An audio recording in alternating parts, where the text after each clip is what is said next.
Have you ever seen in the charts a long wick left by the candle, something like this, and you're wondering if this is going to be a rejection or a wick fill, or you see another wick like this and then it gets filled? How do you distinguish which one is going to be a rejection and which one is going to be a wick fill? This is what we're going to cover in this video, and I really think this will be a great video and very, very educational. So I'll see you in the video and catch you there.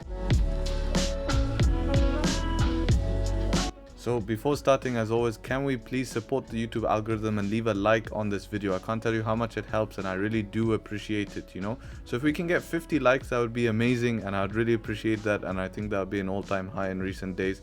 But make sure to be subscribed. Being subscribed is probably more important than a like, because if you subscribe, then that means that you get my content weekly, which I post, and there's a lot of educational videos, full tutorials, full courses for free on my YouTube channel. So be sure to be subscribed, and also there's good content.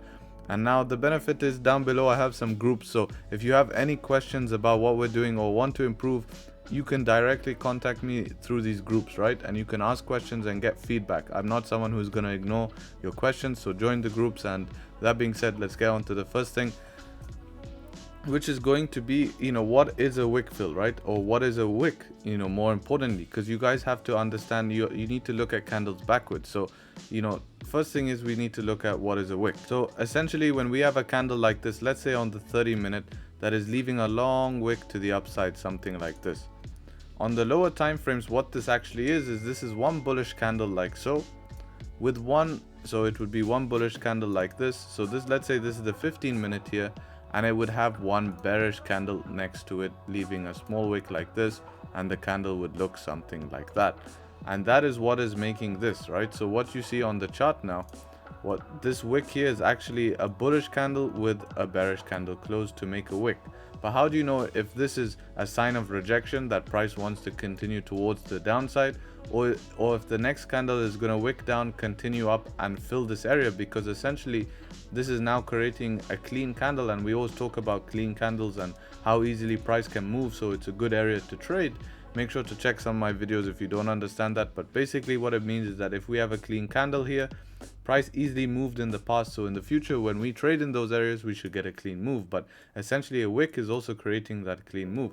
So how are you going to distinguish if this is a rejection or if this is going to be a wick fill? So first thing we're going to look at is rejection wick. So the first thing to understand if this is going to be a rejection wick or not is to understand what is the trend, because most likely, let's say we're going in a downtrend, and there's plenty of examples here. So this is obviously a clear downtrend. We had a sharp move here on the 4-hour time frame, and we can see here we're printing lower high, and here we had this huge wick up. Yes, it did look bullish, but you can see how the candle closed. The candle closed with a long wick, right? And since the candle closed with a long wick and we're on a downtrend, obviously we should be looking at this as a rejection. But let's say that we were on, let's say it left a wick to the downside, something like this, right? Then we could be looking for a wick fill. But then you might ask, okay, how come this wick did not get filled on a downtrend, right? And this is where you have to distinguish between a rejection and as well as a wick fill, right? So the reason why this candle did not get filled here is because we closed the previous candle bullish, right? And if you look on the lower time frames, we had a structural point, right? So we're going to see on the lower time frames how this looks, and you have to understand your zones. The reason why we got rejected here and why there was a long wick here is because if we draw something like a box here to show you that this is a whole rejection zone in the past, right? So as funny as it may seem, people say, how do you know if this is going to be a rejection wick or a wick fill? Well, just look at the zone. Is the zone a rejection zone? Most likely the wick is going to be a rejection wick, right?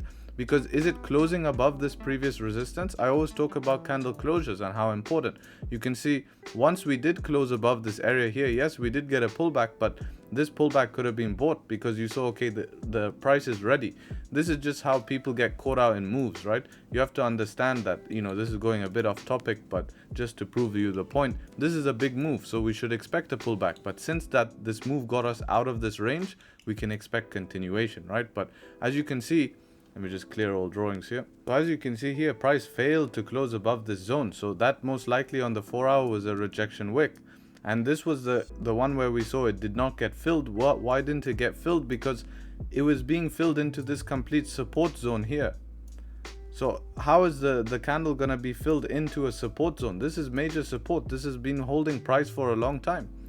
So it's very unlikely that the wick is gonna get filled if there's gonna be major support on the lower time frames. And that's why you have to look at your time frames, right? And understand, you know, and see if there's relevant support areas, because it does make sense. You know, look at the higher time frame, look at the 1 hour, and look at these different time frames, right? So very simply made, a rejection wick is most likely going to happen at rejection zone. So if you see a candle showing a long wick at a zone that has rejection, so if we drew a line here and went on the 4 hour time frame here, and we go back to where that rejection was, which is going to be a bit more forwards, just about here, right? You can see the reason why it was a rejection wick is because we were reaching a rejection zone. So don't expect a wick fill if there is resistance. Now, if there isn't resistance, for example, you know, if there isn't an area of resistance, then we can start be looking for wick fills, right? And also remember, wick fills and a rejection wick needs to be one clean wick, right? So you're more likely to get a wick fill if there's one clean wick. When you get multiple wicks together, right? So you know, when we have multiple wicks like this, multiple wicks like this, when you see this type of stuff, this is most likely a rejection, because this is showing, okay, prices keeps rejecting at this zone. Most likely it's gonna come down, right? We can see here at this zone here, price came, reject, one more rejection and goes, right? And that's how you know it's a rejection. Because, and this is why I always tell people, wait for the closure, wait for the closure, wait for the closure, because you see a lot of people jumping in sells here, right? They see this wick support and then they see this candle come down, they jump in sells to look for price to retest this area, and then boom, the candle closes back in the range. Next candle closes bullish, there's your move. And then they say this is manipulation, this is a stop hunt. This is not a stop hunt, this was a liquidity grab to move price towards the upside. And you were just not patient enough to wait for the close. So this is the fine line that people have to understand, right? And that's basically how you know. It's pretty simple to know if it's going to be a rejection wick or not. So let's sum this up and make it very, very simple for you. So first of all, obviously you have to understand it is most likely going to be a rejection wick when we are at a resistance zone on the lower time frames, right? So if the wick is rejecting a resistance, most likely it is going to end up being a rejection wick, right? What's another sign to know if it's a rejection wick? Well, let's say we went on the lower time frames here at this zone here. So let's just circle this so we can remember where it is. Here's a key clue here. Let's go on the 1 hour time frame, and oh no, it won't stay, but it's right here. So on the 1 hour time frame, let me just clear my drawings. So on the 1 hour time frame, what can we see here? Well, obviously we saw the candle close bearish. Next candle broke the low. Simple price action, right? Because as I always teach, what is this? High, low, and then this made the lower low. Boom, that's your move down, rejecting this zone. This is how you know, because it's rejecting the zone. So this can be considered as a rejection, right?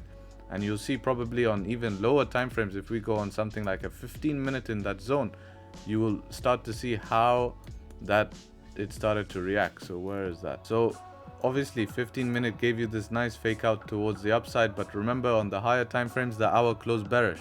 So many people will be taking buys from this area here.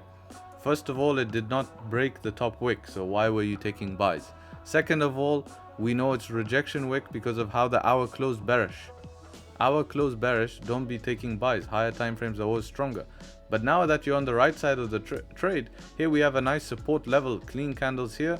Price closed below that support level there, right? We know this is going to be a rejection wick. Our stop loss we can put above this structure here, because this is a nice structure. Where we're going to target, well, this is going to be an area of interest, right? So we'll keep this zone in mind here, just in case anything happens. So we'll be looking for reaction. So 8 pips, we'd probably move stops to break even at this zone. And then you get, of course, your max target for me is personally going to be where all of this previous support was, right here, right? And we can see when we hit that zone we got. So I mean, this trade here was a nice, 44 pips for 11 pip risk. With that being said, that's pretty much all you have to know about rejection wicks. And now let's look at wick fills. So wick fills are also very similar to rejection wicks, and they depend heavily on trend. You want to see a wick filled in the same direction as the trend, right? You don't want to be looking for wick fills in counter trend. That is very, very risky, and most of the time you're going to go get it wrong. So if we look at it as a clean example of a wick fill, let's go see. Here's a clean example of a wick fill. Yes, it didn't happen in one move, but you can see here we had a wick left to the downside and price continued down, right, to fill that wick. There's a wick fill, here's another wick fill. And what you want now, the important thing for wick fill is you want to make sure that there's no support or resistance next to the area, right? You want to make sure you're in a clean area for price to continue down. So if we look at this area here, right, we can see that we are not exactly rejecting the exact low here, right? And then we have a high here. So we can see that price, obviously this was a messy range and was not a great area to trade just based on what happened here in the past. That's pretty obvious. But what we can see is that price still closed bearish, leaving a wick, and there's nothing closing outside of the range. We have created, here's your low, here's your high. Most likely with this clean candle, the wick is on the lower time frames. You know, this will be messy because of the zone we were in. I remember this zone. You see how messy that is? But most likely on the lower time frames, here's the example. You can see on the lower time frames, it gave you that move. Why? Because it created that clean candle. That wick on the higher time frames, the wick on the higher time frame was this clean candle here. So we got the move with the clean candle, and that's when you can start be looking for wick fills. So let's go back in the chart and see if we can find some examples, and I'll give you a few more tips on how to know if a wick is going to be filled. So for a wick to be filled, let's say we had some sort of resistance, right? So let's say price made a resistance at this zone here, something like this. So we had a resistance, we had a few candles trending bullish towards this zone like this. We had a candle hit this like this, and then after that what ended up happening is we started trending bearish like this. Let me change the color. So let's say then from here we started trending bearish, something like this. And now what happened is that we got a closure like this. So let's draw that out. We get a closure above the range, right? And let's say we're on the 30-minute time frame, and then this 30-minute candle closes something like this. On the left here we have a clean candle like that, right? So we have a clean range here. We've created this. Understand that we're not at resistance. We have a clean candle and we've also created a target. What time is it? Check the time. All right, it is a high volume time. Very, very important. And this is the next tip, is you need to make sure that when you're looking for a wick fill, the markets have high volume. There's no point of looking for a wick to be filled if there is no volume in the markets, because you need the momentum to push and fill that wick, right? Because there was obviously rejection. So this is going to be a target now, right? So there was obviously rejection in that area. So you have to know and you have to see, all right, is there volume in the market to give me the wick fill? Now with all of that, on the lower time frames, what will this actually look like? So let's say we went on the lower time frames, right? And let's say we went on the 15-minute. The 15-minute would actually look something like this, right? So if the 15-minute looks something like that, right, and maybe it leaving a wick like this. Actually no, I need to draw a different color. So if the 15-minute is looking something like this, what is that to you? This is a retest, right? So 15-minute is giving you a retest here. Let's say the next candle opens, right, and you can keep your stop loss below this area here. Next candle opens, now you know that, okay, this is being respected, the lows are being respected. You can look for the next candle to make its bottom wick and then continue up trending bullish, right? And that is going to give you the wick fill. You see the candle come down, make its bottom wick like we saw, and then you're going to get the wick fill, right? And if you even are not comfortable with that, you can even take the entry above here, because this is now your new resistance, right? So you can say, okay, on the higher time frames, this is my target all the way up to here, because this is the wick fill, right?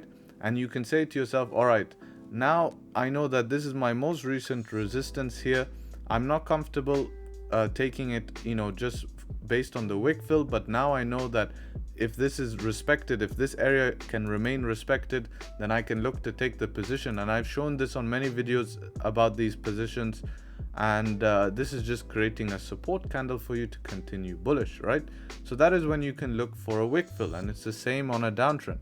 That's basically it for this video, guys. It's quite simple, and that's how you distinguish between, you know, a wick fill and basically a rejection wick. It's not rocket science. It's not something difficult. You just need to have some common sense about price action and understand trend, structure, and are you going with the trend? Because if you're going with the trend, most likely, if you're with the trend, there's a clean area and you're trading in volume, most likely the wick is going to be filled. If it's in a rejection zone, guess what? It's going to be rejected and you're going to get yourself a rejection wick. So don't get caught out in rejection wicks. Wait for closures above zones, very important.